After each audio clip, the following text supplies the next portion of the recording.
Hey everybody, Boris, let's begin Forex. Welcome to the crosses section for November 19, November 23rd, 2018.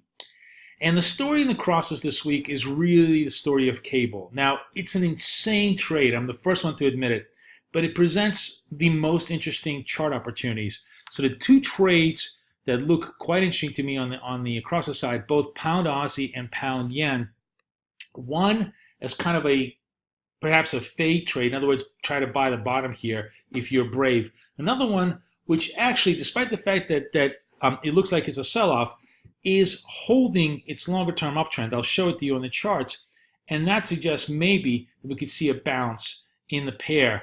This all, of course, assumes we have a positive resolution on the Theresa May Brexit soap opera that hits next week. If she can maintain a grip on her leadership and then force the agreement down the throat of the Parliament in order to ensure that UK maintains continuity as far as its economic rights go throughout the European Union, that will be seen positive, and both of these pairs are going to bounce hard. Now, for those of you who do not want to experience a heart attack every 10 minutes as you watch these trades, because remember, the ranges here are literally 500 points to this actually should be higher than that. I think it's got to be like probably 78. I'll take a look back at the charts, but they're just massive, massive ranges. If you want to do something far less strenuous, you can take a look at Euro Swiss, which continues in a very slow but steady fashion to maintain its hold to the upside. We're going to look at the charts here. The trade here is going to be a breakout trade, not necessarily now, but if it takes out the highs of last week, that presents a return back to structure. As a matter of fact, let's just take a look with the slow, steady, and boring Euro Swiss. So what you see in Euro Swiss is a continuity of basing in an uptrend. Essentially, we had this big uptrend, big correction off the uptrend for the last 6 months, and now we've had a smaller uptrend wave, really from September, where the pair is kind of held bid at the 1350 level. Now, the trade this week, we recaptured back to 20-period SMA, and the high here at around 1431, 1432, that's the trade. If we can take out the highs here, we have a reasonable chance then to mount a stronger move back up towards the 1475, 1500 level. This is a very narrow range of 1350 to 1500, but a clear upward bias in the trade, and that suggests perhaps a little bit less of a risk aversion flows and just pure euro flows as the market starts to like the euro back on a short covering basis.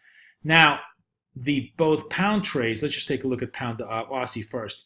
That is just a massive, massive trade. I had a 76. I should have had a 79. Actually, let me correct that. That's why I knew this. I am dyslexic, so of course I flip my 6s and 9s. It's a 600-point range. It really is just a massive range, not for the faint of heart here. The key thing that's interesting here from a technical point of view is if you just believe, because really it's all that's left is just belief, that they muddle through some sort of resolution on the Brexit front, this 73 is a really decent support in the pair. And if 73 can kind of hold here, if you buy near the value level, the pop back up has plenty of room to go. You have 400 or 500 points worth of uptrend here if the fortunes turn positive for cable. Same story on pound yen, but here it looks even more interesting because yes, the pound yen looks negative on the near-term basis. We've had a big sell-off from the 49s. Closing out near the lows of the week. But if you just pull back, what's interesting is that you have a series of higher lows all the way through here that are holding. And that's the key thing, they're holding. Now, I would say this is a low-risk trade because I wouldn't allow a stop here for more than really 143. 144 is a very tight stop. You could probably get clipped, but really 143.50.